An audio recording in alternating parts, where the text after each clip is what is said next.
and we want to explain about our presentation which is entitled Independent and Dependent Clauses. Before that, we want to introduce ourselves first. My name is Cindy Artabahana. My name is Angelique Salwa Sabita. Hi, my name is Aura Mazaleha. My name is Akbar Colin. And let's go to the explanation. What is a clause? A clause is a group of words containing both of a subject, who or what the sentence is about, and a verb which describes the main action of the subject. There are two kinds of clauses, independent and dependent clauses. Most simply, an independent clause can form a complete sentence on its own, and dependent clause cannot, at least not by itself. Okay, now I will tell you about independent clause.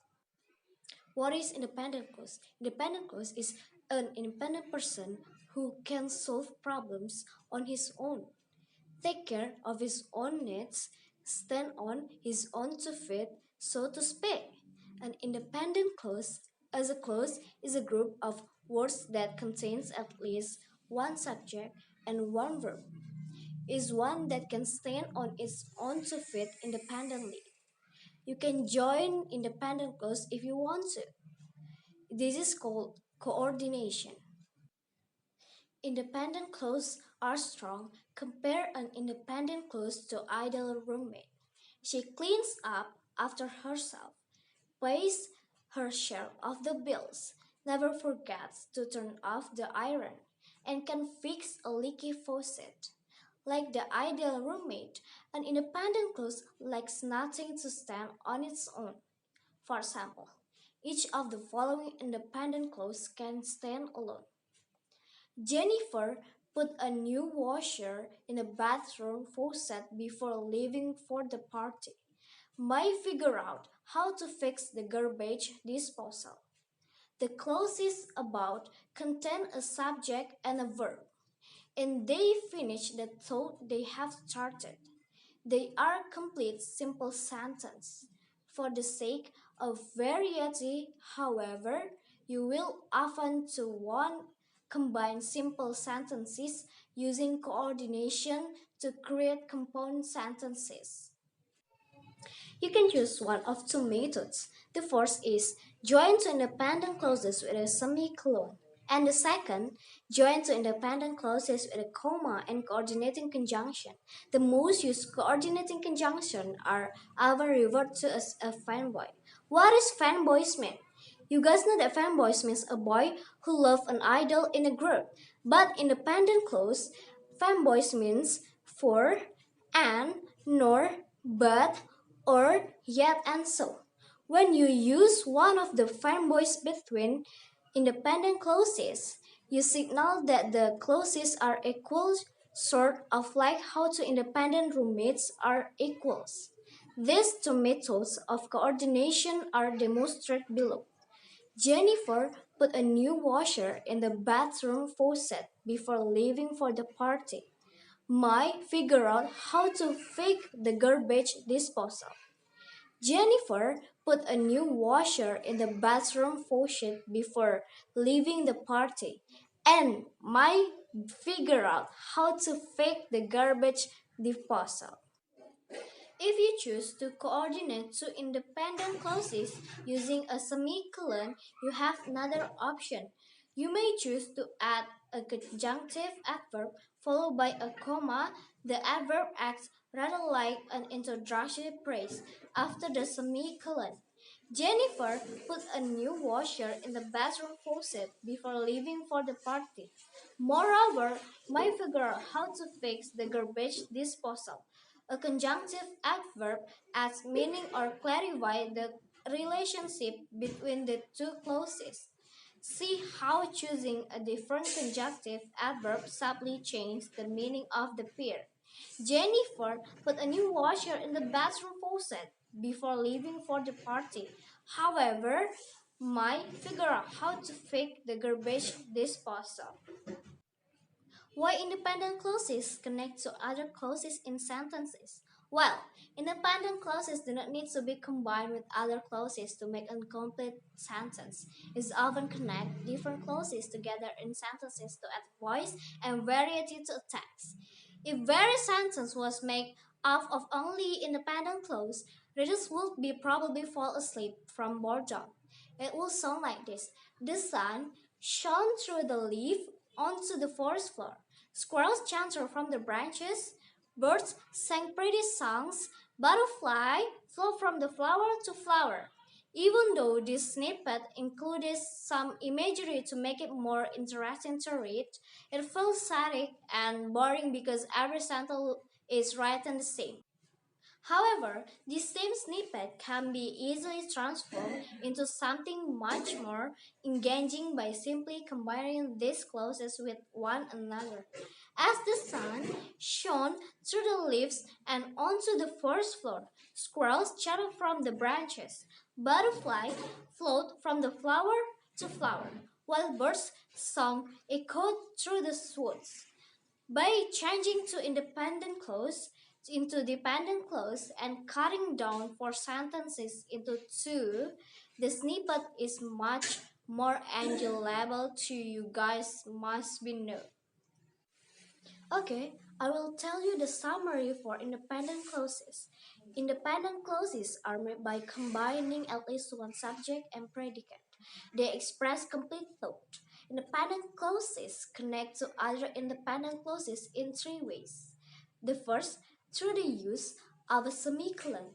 The second, with a comma plus coordinating conjunction.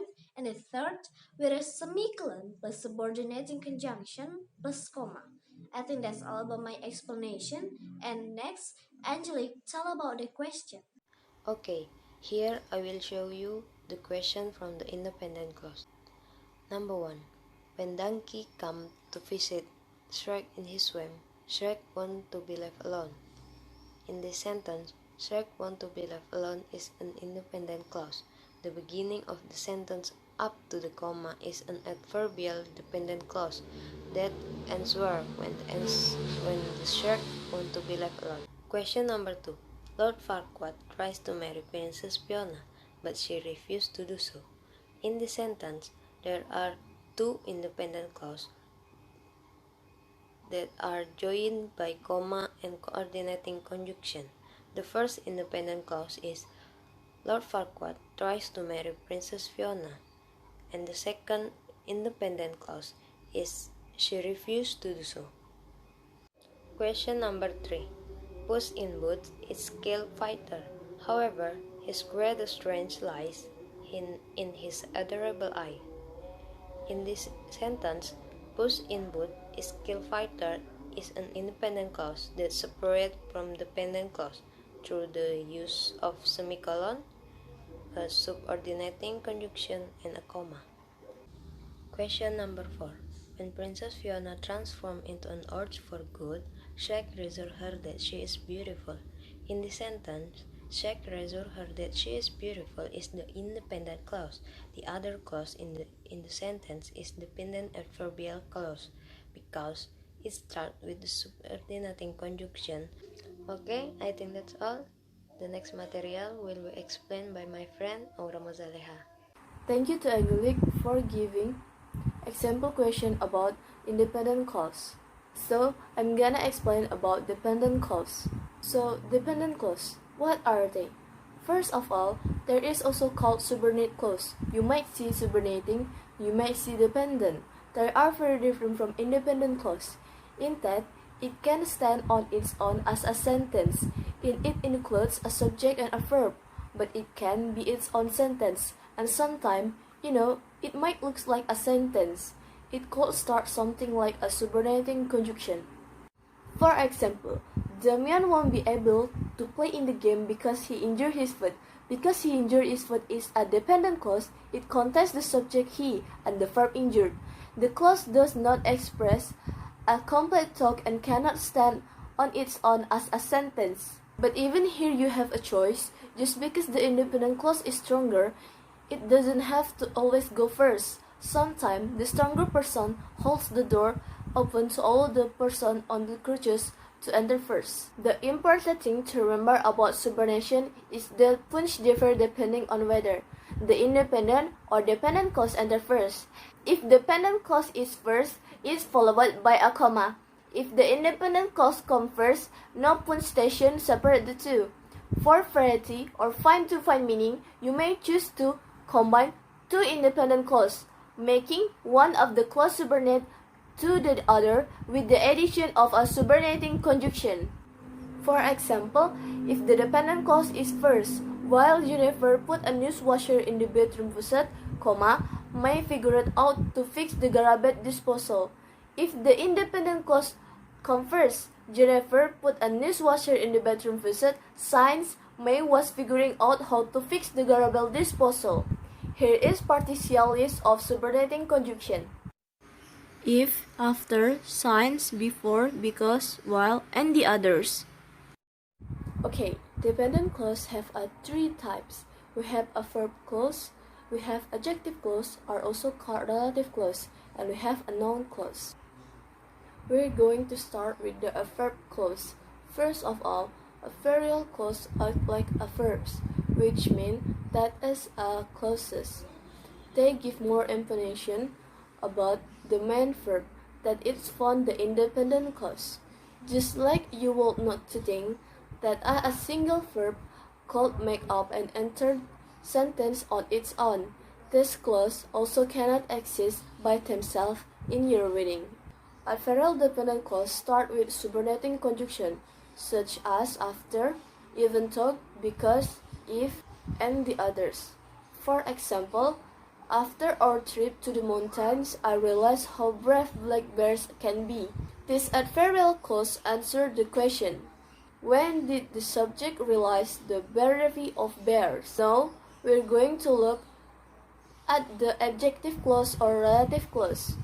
Relative dependent clause acts like adjective and give more detail about a noun in the independent clause. This noun could be the subject or an object, but has to be in independent clause. Relative dependent clause start with relative pronouns such as that, which, who, whom, or both. If you're not sure whether the dependent clause is acting as an adverb or as an adjective, ask if the clause answer one these two questions, which one or what kind. For example, the coin bookstore that is located downtown has the fluted shop cat in residence. And last, we're going to the noun clause. Non-dependent clause are little different than a verb of relative clause. Noun clause can take the role of literally any noun in the sentence, so we have to be careful when identifying this clause. If the noun clause is acting as the subject of the sentence, it is not dependent. However, if the noun clause is taking the place of an object, it is a dependent clause. Noun clause can begin with either interrogative like who, what, when, how, why, where, and the others. For example, the Red Queen demands to know who painted the rose red. In the sentence above, the underlined what clause is acting as the direct object of the verb. Demanded, since the noun clause, what he had done, is acting the subject of the sentence. The intersentence is one dependent clause. Okay, my friends, I want to explain about dependent clause exercise and review. Number 1, whenever we go to beach, I look for dolphins. The answer is dependent. Correct explain about. That's right, the underline. Whenever we go to beach, clause is dependent because the begins with subordinating conjunction and number 2, we will make it on time if very hurry. Correct explain. That's right, the underlined clause is dependent because it begins with subordinating conjunction. It modifies the verb and because it connects them on its first complete tone. Number 3, adjective clause. For example, do you know Mr. Hadi whom I talked to yesterday? substate subject. Jakarta, which has population over 8 million, is the capital of Indonesia, which of subject. Number 4. Adverb clause of time. For example, she used to live in the rural village before she moved to Surabaya. Number 5. Adverb clause of place. Siska lives where she was born. Number 6. Noun clause. For example, 1. Where she once was non certain. 2. That she passed to exam service as. We think that's all about our presentation. Thanks for watching. And see you